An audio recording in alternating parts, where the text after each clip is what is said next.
Here is a question on general organic chemistry.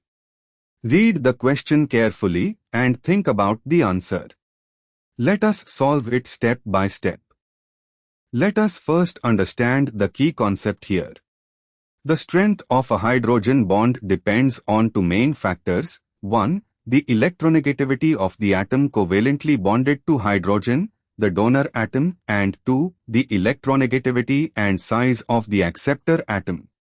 A more electronegative donor atom makes the hydrogen more positively polarized, and a smaller, more electronegative acceptor atom creates a stronger electrostatic interaction.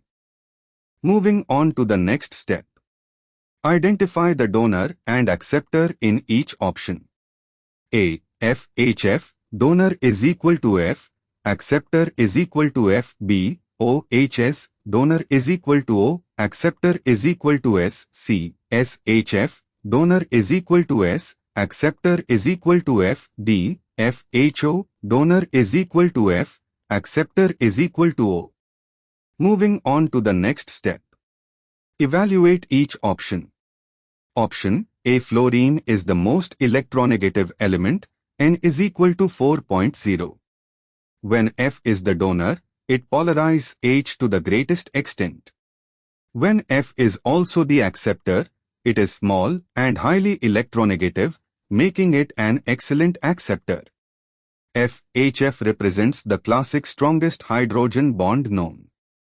Option B. OHS, oxygen is electronegative, N is equal to 3.5 as donor, but sulfur, N is equal to 2.5, is a poor acceptor due to lower electronegativity and larger atomic size.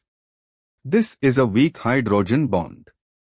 Option C. SHF, sulfur, N is equal to 2.5, is a poor donor because it is not very electronegative, so H is not sufficiently polarized. Even though F is a good acceptor, the weak donation makes this bond weak. Option D. FHO, fluorine as donor is very strong, and oxygen, N is equal to 3.5, is a decent acceptor, but oxygen is less electronegative and slightly larger than fluorine, making this weaker than FHF. And for the final step, compare all options. The FHF system has the strongest hydrogen bond because both the donor, F, and acceptor, F, are maximally electronegative and small, leading to the most favorable electrostatic interaction. Why other options fail? B. Fails because S as acceptor is poor. C. Fails because S as donor is poor. D. Fails because O as acceptor is weaker than F as acceptor. Therefore, the correct answer is A. Therefore, the correct answer is option A.